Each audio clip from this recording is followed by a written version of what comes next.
capítulo 13, versículo 12. Atos dos Apóstolos, capítulo de número 13, versículo 12. A gente vai ler o versículo, se você quiser manter a Bíblia aberta, a gente vai fazer uma introdução. Tenha paciência com o meu jeito de pregar. A gente vai dar uma volta lá por longe, mas vai chegar aqui, tá certo? Tenha paciência. Atos dos Apóstolos, capítulo 13, versículo 12 diz: Então o procônsul, vendo o que havia acontecido, creu, maravilhado da doutrina do Senhor. Então o procônsul, vendo o que havia acontecido, creu, maravilhado da doutrina do Senhor. Senhor Jesus, aqui estamos felizes, alegres e satisfeitos por estarmos na tua casa e na tua presença. Abençoa, meu Pai, o teu povo, servos e servas, filhos e filhos, que vieram de forma espontânea, alegre, feliz e consciente a este lugar, para te louvar, te exaltar e te adorar, e também receber o pão vivo que desce do céu, a tua palavra, para que assim sejamos alimentados. Pai Santo e poderoso, assim venha e a todos abençoe em nome de Jesus. Amém. Pode sentar.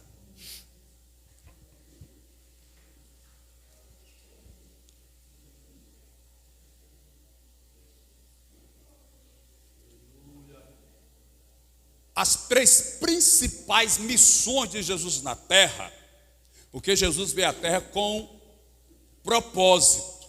Ele não veio a passeio, ele não veio fazer um tour ou um turismo, ele veio com propósito. E os três principais propósitos de Jesus na terra foram: primeiro, fazer a vontade do Pai. A principal missão de Jesus, o principal propósito de Jesus em vir à terra foi fazer a vontade do Pai, a vontade de Deus. Isso era algo tão forte para Jesus que ele disse assim: a minha comida e a minha bebida é fazer a vontade daquele que me enviou. O segundo propósito de Jesus ao vir à terra, foi buscar e salvar o que se havia perdido. O segundo propósito de Jesus em vir à terra foi buscar as vidas, buscar as almas, salvar as almas. Este é o segundo. O primeiro é fazer a vontade do Pai. O segundo, salvar as almas. E o terceiro propósito de Jesus ao vir à terra foi fazer com que a humanidade, os seres humanos, aprendessem a viver em sociedade. A primeira foi fazer a vontade do Pai. A segunda, buscar e salvar o perdido. A terceira, fazer com que os seres humanos aprendessem a viver em sociedade. Aprendessem a conviver uns com os outros. Nos tempos de Jesus existiam 7 mestres, 7 doutores da lei. Tem 2 deles que a Bíblia não cita o nome, mas a cultura fala o nome deles, que era o Shammai e o Hilel. São 2 grandes mestres da época de Jesus, que a Bíblia não fala o nome deles, mas são homens de grande eloquência e conhecimento. Shammai e Hilel. E alguém acredita que Jesus, por algum tempo, ele frequentou a escola de Hilel. A principal doutrina de Hilel, o grande mestre, era: não faça com os outros aquilo que você não quer que façam com você. Esta era a máxima, a disciplina maior, o ponto auge da escola de Hilel. Não faça com os outros aquilo que você não quer que façam com você. Aí Jesus Cristo veio e aprimorou esse conceito. Foi além no conceito. Ao invés de Jesus Cristo nos ensinar, não faça com os outros aquilo que você não quer que façam com você, ele ensinou assim: faça aos outros aquilo que você quer que faça com você. Jesus foi além. E veja, a gente vê isso nos evangelhos, Quando Jesus Cristo diz assim: ore por aquele que lhe persegue, abençoe aquele que lhe amaldiçoa. Então Jesus Cristo vai trazer um ensino mais além, falando sobre a lei romana, que dizia que um soldado romano, ele tinha direito de encontrar alguém na rua e obrigá-lo a andar 1 milha com seus equipamentos de guerra. Jesus Cristo disse assim: se alguém te mandar caminhar 1 milha, vá com ele 2. Supere as expectativas, vá além do que estão esperando de você, ultrapasse os limites e faça mais do que o que estou esperando. Porque lá na frente Jesus falou: se você como servo fizer só aquilo que lhe mandaram, se classifica ou se considere servo inútil. O servo útil é aquele que vai além do que estão esperando dele. E às vezes a gente faz menos do que o que se mandou fazer e ainda falamos com arrogância: eu já fiz, foi demais. Não, meu irmão. Aleluia. Jesus Cristo também disse: se alguém lhe pedir a capa, dê também a túnica. Se alguém lhe bater na face direita, ofereça-lhe a outra. Jesus Cristo estava nos ensinando a conviver em sociedade, a convivência. Veja, Jesus Cristo ele foi tão profundo nessa questão que ele pegou os 613 mandamentos da Bíblia e transformou em 2. Com uma só finalidade. Ele pegou os 613, são 613 mandamentos da Bíblia, na Torá. Leis civis, cerimoniais, leis religiosas, enfim, são 613. Ele pegou os 613 e transformou em 2 com um só propósito: amar. Toda a lei de Deus se resume em amar. Por exemplo, os 10 mandamentos: não matarás, não roubarás, não dirás falsa testemunha, não farás para ti imagem de escultura, não cobiçarás, não furtarás, honra o teu pai e a tua mãe. Tudo isso só é feito por quem ama. Isso só é possível ser feito por alguém que ama. Amar a Deus, não ter outros deuses, guardar o sábado da lei, enfim, fazer aquilo que é para agradar a Deus e aquilo que é para agradar o homem. Amar a Deus e ao homem. Ele pega tudo e resume no amor. O apóstolo Paulo, lá na frente, capítulo 12, ele disse: olha, a ninguém você deve nada, a não ser o amor. Porque quem ama cumpre toda a lei. Por sorte, não adulterará, não furtará, não dirá falso testemunho, porque ele vai se respaldar no amor. Então Jesus Cristo veio para nos ensinar a viver em sociedade, a conviver com as pessoas. Não se assustem, porque agora eu vou pegar muito pesado. Mas se você, vamos falar assim por alto, não é a minha área, não é a área da gente aqui, a ciência, nós não somos cientistas, mas falando da questão dos animais, da fauna, o reino animal, você vê que dificilmente um bicho vai matar o outro, principalmente da mesma espécie. Quando você vê um leão devorando um bicho, é para ele matar a fome, ele mata para sobreviver. Mas dificilmente você vai ver um leão matando outro leão, um tigre matando outro tigre, um lobo matando outro lobo. Mata, mas é muito difícil.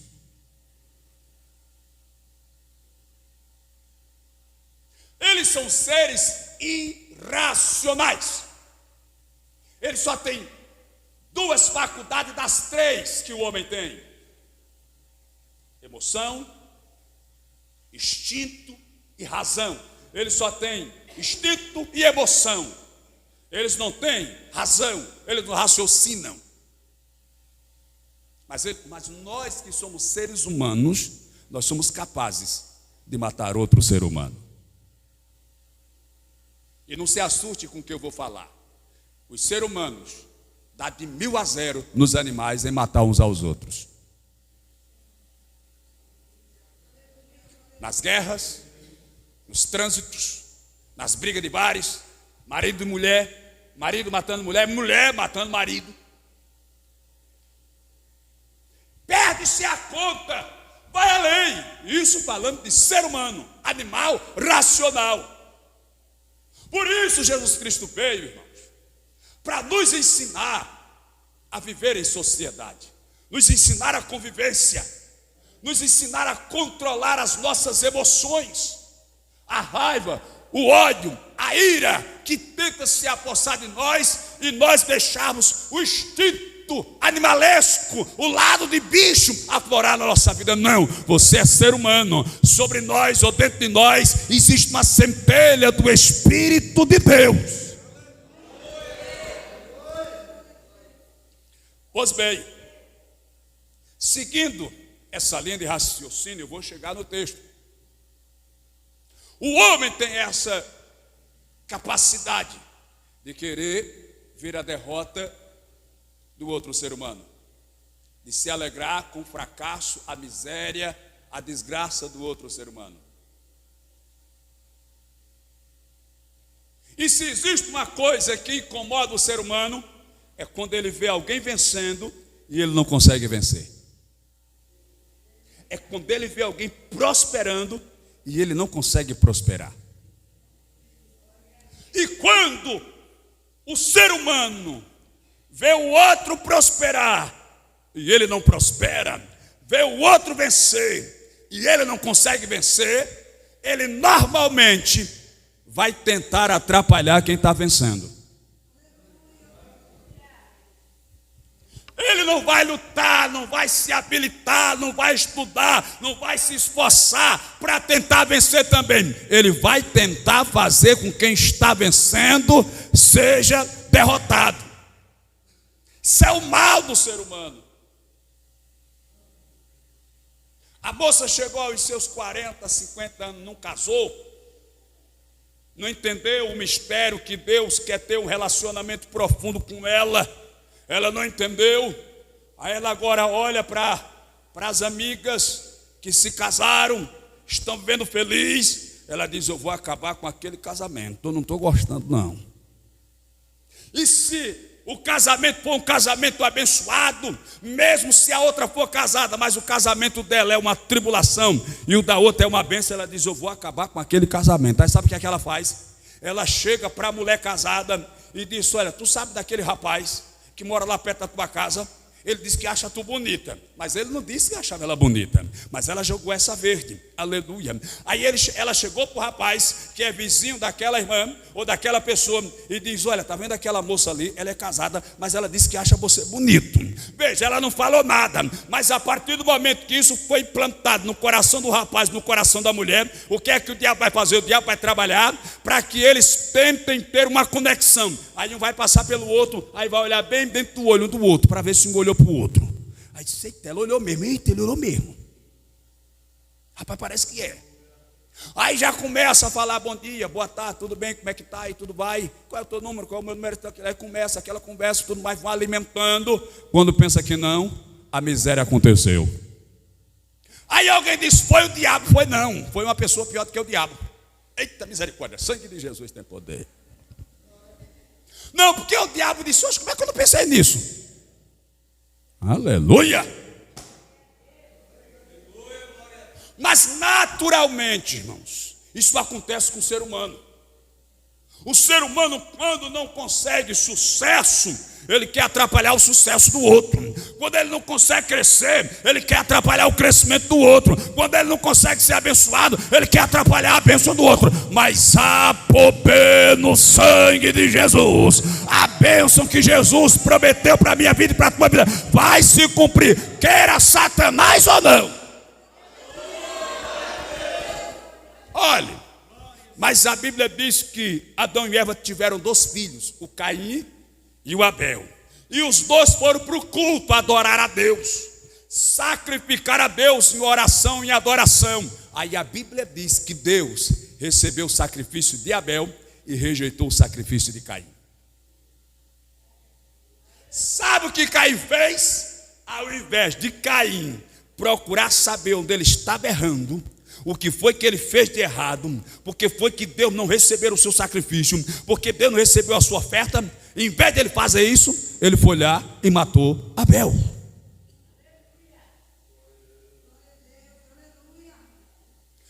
normalmente, quem vê alguém prosperando, pensa que está prosperando assim de graça. Não, meu irmão. Para prosperar tem que pagar preço. Para prosperar tem que renunciar à carne. Para prosperar tem que orar. Para prosperar tem que se santificar. Para prosperar tem que temer a Deus. Tem que andar na presença de Deus. Aí você quer prosperar e não quer santidade, não quer temer a Deus, não quer obedecer. Aí vou matar ele para ficar com a bênção dele. Fica não. Aleluia, fica não. Oh, aleluia.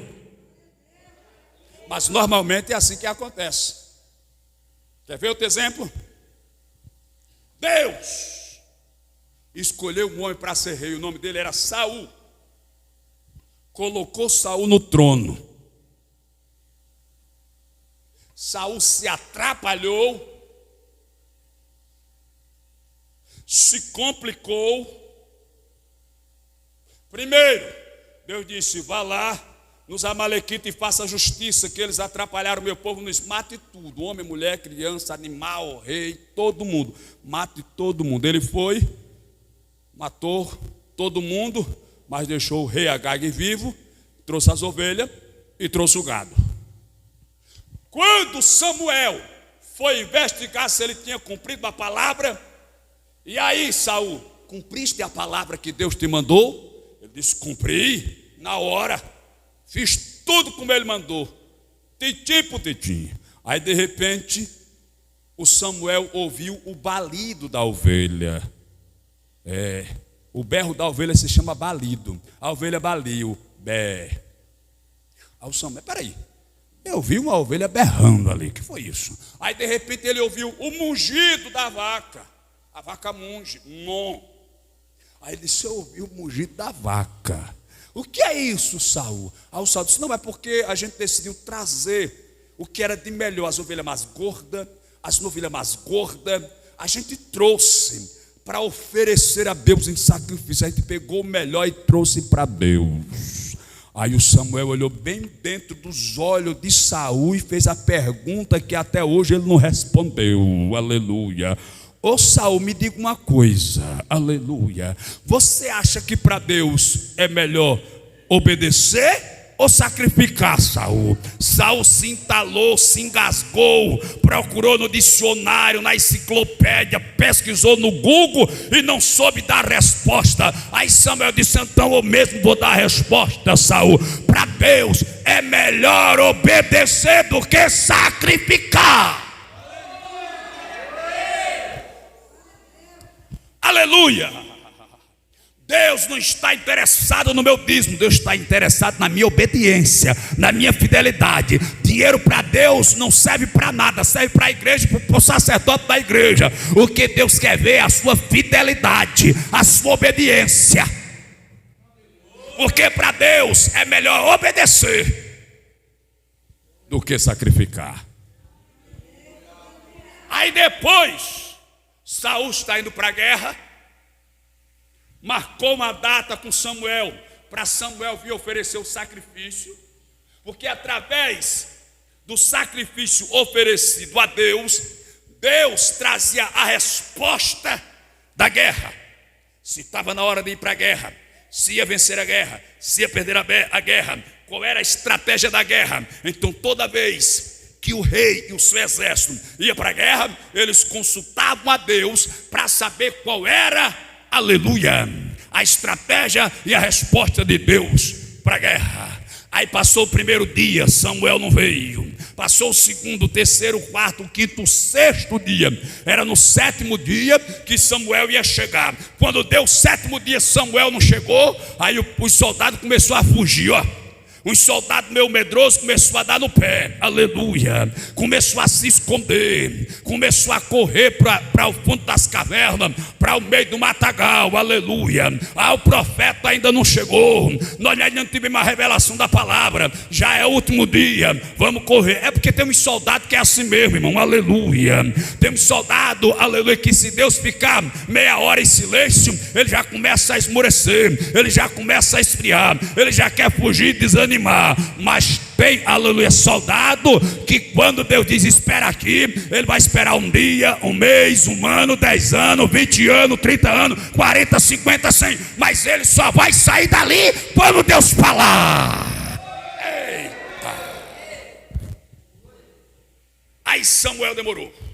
Aí Saul se apavorou, mandou trazer o sacrifício, levantaram o altar e ele sacrificou. Quando ele terminou, a Bíblia diz, está na Bíblia, assim que ele terminou o sacrifício, Samuel chegou.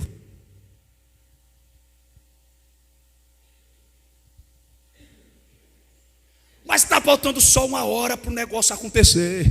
Pode faltar 1 segundo, meu irmão. Deus ainda faz um milagre.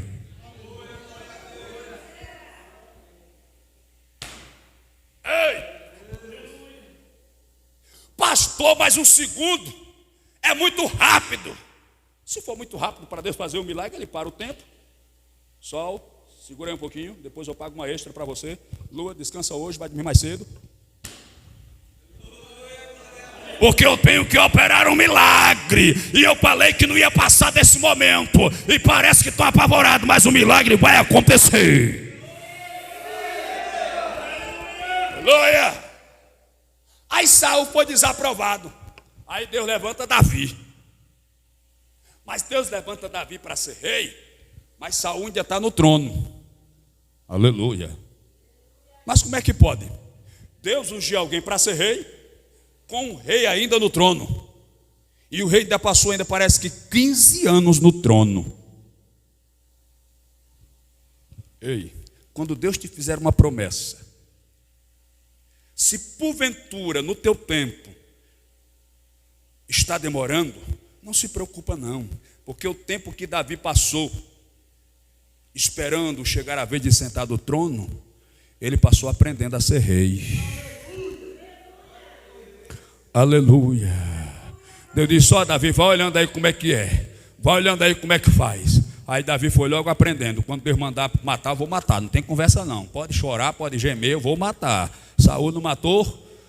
Quando Deus disser que é para esperar, eu espero.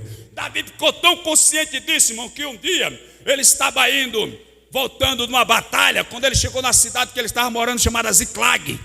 Quando chegou lá os amalequitas parece que foi, entraram, saquearam tudo, levaram o gado, levaram as ovelhas, levaram a mulher, levaram os filhos, levaram o prata, levaram o ouro, levaram tudo. Quando chegaram lá, o povo ficaram bravos, queria apedrejar Davi, porque Davi era o chefe dos 400 soldados que estavam com ele. Aí sabe o que foi que Davi fez? Chama ali o sacerdote, diga a ele que traga o peitoral Urim Tomim, porque nós iremos consultar a Deus para saber se é para a gente ir ou se é para ficar, se eu vou ou se eu não vou, se eu faço ou se eu não faço. Aleluia. Aí veio o sacerdote para trazer a resposta. Veja, senhoras e senhores, se fosse eu que chegasse em casa e alguém dissesse, olha, entrou uns cabras aqui, uns pessoal perigoso, sequestrou a tua esposa, a tua netinha Yasmin, o teu menino, e saiu por aqui abaixo, em cima de um carro velho, meu irmão, se eu não tivesse o carrinho, eu procurava, seja lá o que for, um jirico, uma cabra, uma carroça, eu montava até em cima de uma galinha, talava ela espora, eu não ia esperar a resposta de ninguém não. Mas Davi era crente, irmão. Davi disse, eu vou esperar a resposta de Jesus, eu vou esperar a resposta do Pai. Aí o Pai falou com Davi, é para ir. Aí Davi disse, então agora eu vou. Aí Davi, a Bíblia diz que ele ganhava o respeito dos servos de Saul. Ele sabia entrar e sair, agir com prudência. Davi era um camarada jovem, mas inteligente. Aí achou graça diante do povo. Para piorar a história, ele matou Golias. O Saul ficou apavorado. Ao invés de Saul abraçar Davi, ficou com raiva. Porque o Saul pensou assim, puxa vida, eu sou o rei. Era eu quem tinha que matar o Golias. Era mesmo, não foi. Aleluia, porque Deus procura alguém que esteja na brecha. Deus procura um homem e uma mulher que esteja coragem de dar lugar para Deus usar. E disse um dos grandes pregadores dos séculos passados, o mundo está para ver o que Deus pode fazer através de um homem e uma mulher que dê lugar ao Espírito Santo, cheio de unção, para espantar o mundo, para deixar o mundo espantado. O mundo está para ver quando um homem e uma mulher dá lugar para Deus operar.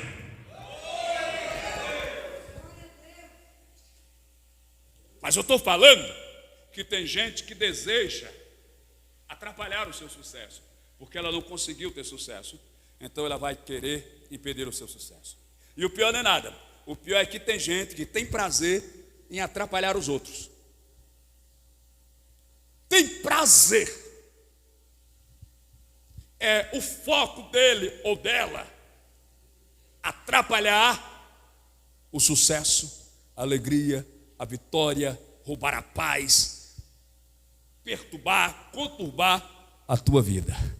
Mas há poder no sangue de Jesus. Tem gente que tem prazer em ser pedra de tropeço. É porque parece que nunca leu aquela passagem que diz assim: ai daquele que fizer tropeçar um desses pequenininhos que crê em mim.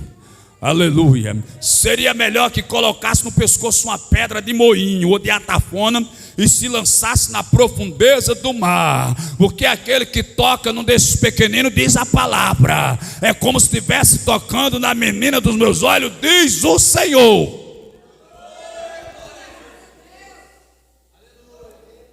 Mas eu vou entrar no texto agora. Isso aqui foi a introdução para chegarmos lá. Agora, o grande perigo, irmãos, o grande perigo é quando alguém tenta atrapalhar o plano de Deus na minha vida e na tua vida. É quando alguém tenta atrapalhar os projetos de Deus. Porque alguém pode atrapalhar os meus projetos, pode atrapalhar os meus sonhos, pode roubar, pode tomar, pode destruir os meus projetos, meus sonhos, meus desejos. Alguém pode. Agora eu quero ver atrapalhar os projetos de Deus, porque Jó disse: bem sei eu que tudo pode, e nenhum dos teus projetos pode ser frustrado.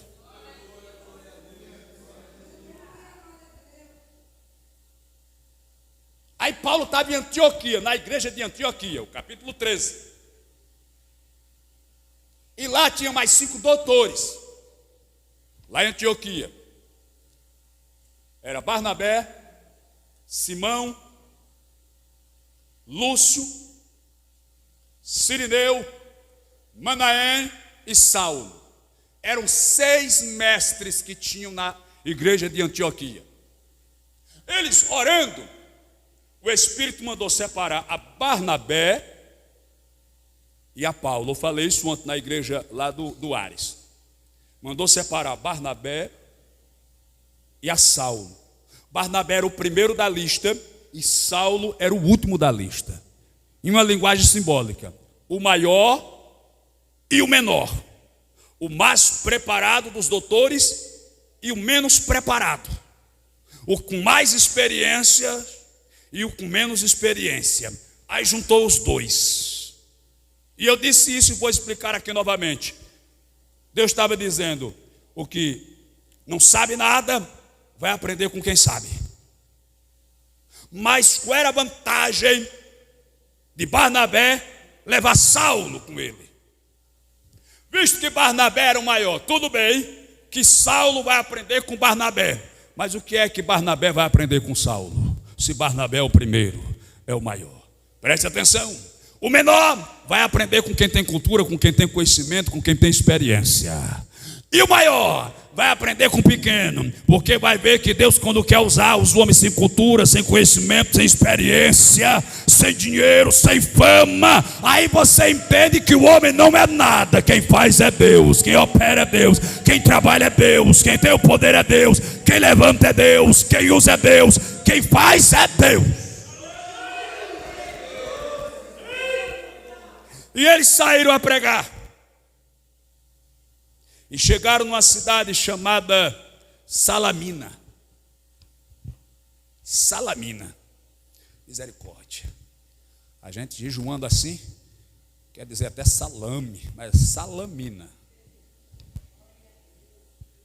Glória a Deus, né, irmã? Quando eles chegaram lá, meu irmão, nessa região tinha um procônsul, um tipo de um prefeito, chamado Sérgio Paulo. Ou era Paulo Sérgio? Era coisa assim, tá aqui, depois você lê em casa.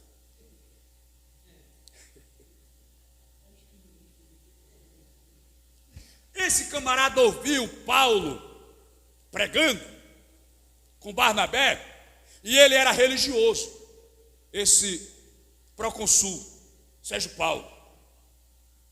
E ele desejava ouvir o ensinamento através de Paulo e de Barnabé. Ele convidou os dois para lhe ensinar, para lhe falar a palavra.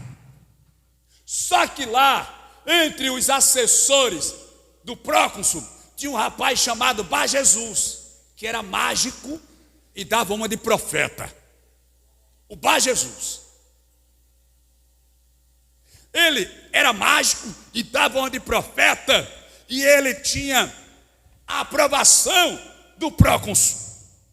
Só que quando ele viu o Barnabé e o Saulo, o Paulo, pregando, e o próconsul recebendo a passagem, foi o que ele começou a fazer? Começou a atrapalhar a pregação. É aqui que eu quero pregar, meu irmão. Ele começou a atrapalhar a mensagem que Paulo estava pregando. Eu louvo a Deus por essa igreja. Vocês são nota 9. Eu não posso dar nota 10, porque aí vocês vão ficar vaidosos. Aí vocês são nota 9. Ouvindo a palavra. Cuidado, irmãos. Cuidado não criar tropeço, atrapalho na hora que está se ministrando a palavra. Não se deve roubar a atenção em momento algum na hora do culto, em momento algum.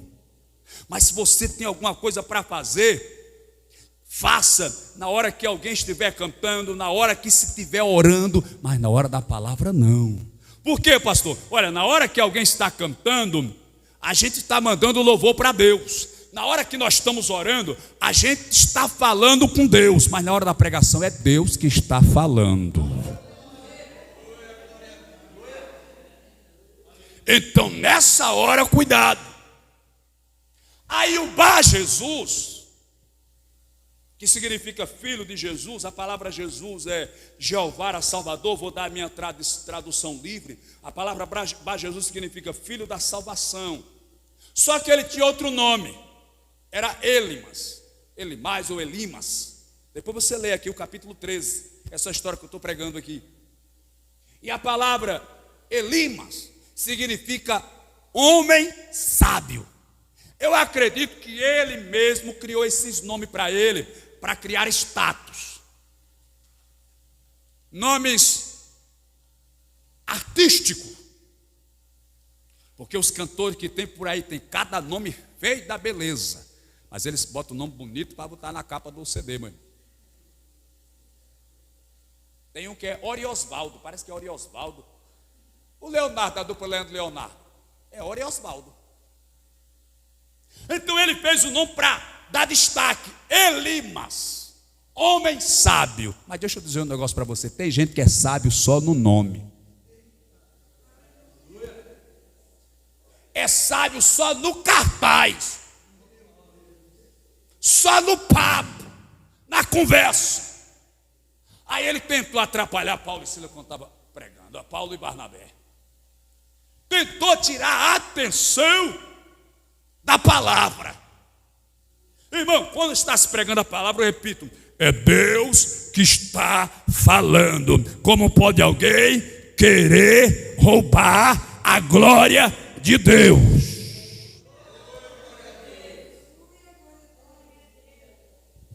Eu tenho esse ensino para passar um dia aqui para a igreja, mas eu vou já dar uma palhinha, irmãos. Olha, tudo que a igreja faz é culto. Tudo que a igreja faz é culto. E culto, em uma definição rasa, é aquilo que você faz para honrar, glorificar e adorar a Deus. Tudo que você faz é culto. Está escrito em Isaías 42:8: eu sou o Senhor, este é o meu nome, a minha glória a outrem não darei. Tudo que a igreja faz é culto, irmãos. Ou seja, é uma celebração para glorificar, honrar e adorar a Deus. O ensaio é um culto. Irmão, um ensaio é um culto. Uma consagração é um culto. O ciclo de oração é culto, com certeza. Uma concentração na rua é culto. Se você está em casa lavando a roupa, lavando o prato, cantando e louvando, você está cultuando.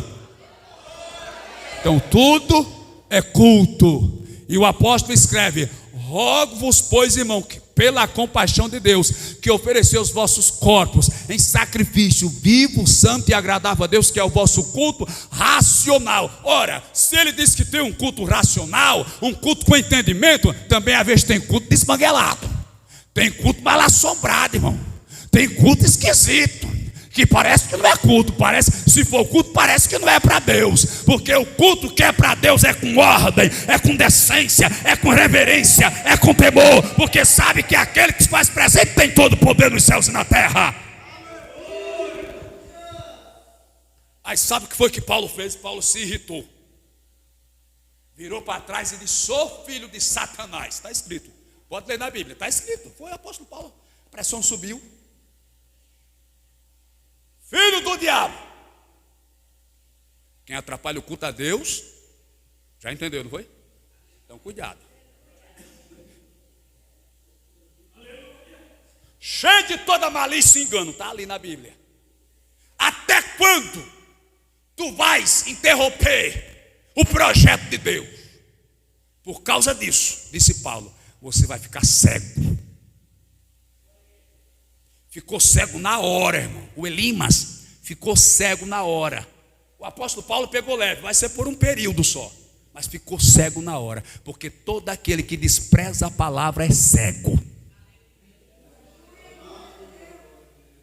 Todo aquele que despreza a palavra é cego. Eu estou falando de cego material, estou falando de cego espiritual. Quer enxergar a vida, irmão? Lê Bíblia, estuda a Bíblia, medita a Bíblia, reverencia a palavra, teme a palavra, come a palavra, e tu vai passar a enxergar o que realmente é a vida. Agora, quem não come Bíblia, quem não reverencia a palavra, não sabe o que é adoração, não sabe como adorar, não sabe como servir, não sabe como fazer, não sabe como cultuar, porque é cego.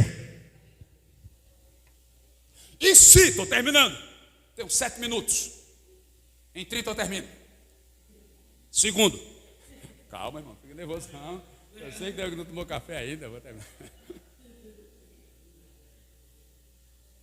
Se ele só tivesse ficado cego, estava bom. Mas sabe o que aconteceu? Ele teve que procurar alguém para lhe guiar. Nós temos o pastor Cândido aqui, os irmãos sabem que ele já tem 90 anos, oro por ele, está até meio gripado, por isso não veio domingo nem hoje. Mas ele consegue andar dentro de casa tranquilo. Vai para o quarto, vai para o banheiro, vai para o quintal, vai para a sala, vai para a mesa, jantar, almoçar, porque ele conhece aquela área. Mas se alguém chegar na mão dele e disser: não, pai, ou vô, ou seu Cândido, ou irmão Cândido, ou pastor, não é por aí não, a cozinha é para cá, ele vai. Por quê? Porque ele está cego. Se o Elimas tivesse ficado apenas cego, ainda dava para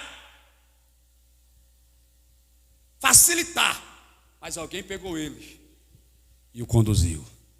Quem não enxerga, irmão, é levado para onde quer ir e para onde não quer ir, para onde sabe, para onde não sabe, e tudo que der para ele, que fizer para ele, está bom, que ele não está vendo nada. Isso é aquele que despreza a palavra. Esse culto, irmão, era para não caber ninguém, que é o culto do ensino, da palavra, do conhecimento. É aqui que a gente realmente se edifica, se solidifica. É aqui que a gente aprende a permanecer de pé. Aleluia. Quando Jesus estava no deserto orando 40 dias e 40 noites em jejum e oração, aí chegou Satanás. Veja que o fato de Jesus estar em um nível elevado de santidade, humanamente falando, não impediu Satanás de chegar, irmãos. Mesmo estando 40 dias, 40 noites em jejum e oração sozinho no deserto. E com certeza, como era deserto, não tinha Wi-Fi. Porque o Wi-Fi atrapalha a gente, irmãos. Rouba o nosso tempo. A gente fica lá no TikTok, vendo as dancinhas lá do cão, e vai perdendo tempo, deixa de ler a Bíblia, deixa de orar. Chega até atrasado no culto, espia mesmo, meu Deus do céu. Então Jesus estava lá, no deserto. longe de tudo e todo, em santidade. Mas mesmo assim Satanás chegou, irmãos. Mas sabe por que foi que Satanás saiu? Não foi porque Jesus estava em jejum e oração, não. Porque Jesus tinha palavra. Foi ou não foi? Ele chegou: se tu és o filho de Deus, transforma essa pedra em pão. Disse Satanás para Jesus. Jesus olhou para ele: não vou transformar não, porque está escrito na Bíblia, lá em Deuteronômio 8:3, nem só de pão vive o homem, mas de toda a palavra que sai da boca de Deus. Aí Satanás viu que Jesus era bom de Bíblia, disse: eu vou vencer a Bíblia dele com a própria Bíblia. Pegou ele, colocou no pináculo do templo e disse: salta daqui abaixo, porque está escrito que ele vai dar ordem aos seus anjos a teu respeito, para tu não tropeçar com teu pé em pedra. Salmo 91, porque tem gente que abre lá, coloca na estante e pensa que aquilo vai fazer medo a Satanás. Satanás conhece o Salmo 91 melhor do que eu e tu, rapaz. Alguém já disse aqui: Satanás não tem medo no Salmo 91. Ele tem medo do Senhor do Salmo 91. Aleluia. Aí Jesus Cristo, palavra de novo no chifre de Satanás. Tome-lhe o martelo na cabeça de Satanás. Também está escrito, Satanás, não tentarás ao Senhor teu Deus. Satanás não se conformou, pegou Jesus, colocou lá em cima do monte, mostrou a glória, a riqueza, a fama, a prata, o ouro, a grandeza. Tudo isso eu vou te dar, se você simplesmente se prostrar e me adorar. Aí Jesus Cristo, palavra de novo, Bíblia de novo: vai daqui, Satanás, sai daqui, porque também está escrito: só ao Senhor teu Deus adorarás, e só a Ele servirás. Ame a palavra, busque a palavra, se alimente da palavra, não desrespeite a palavra, não despreze a palavra, mas se encha da palavra. Lamanaia xéria. Oh, aleluia. A igreja só vai vencer se tiver palavra, só vai superar se tiver palavra, só vai entrar no céu se tiver palavra, só vai ter vitória se tiver palavra, só vai receber batismo se tiver palavra, só vai ser renovada se tiver palavra, só vai permanecer firme se tiver palavra. Palavra, palavra.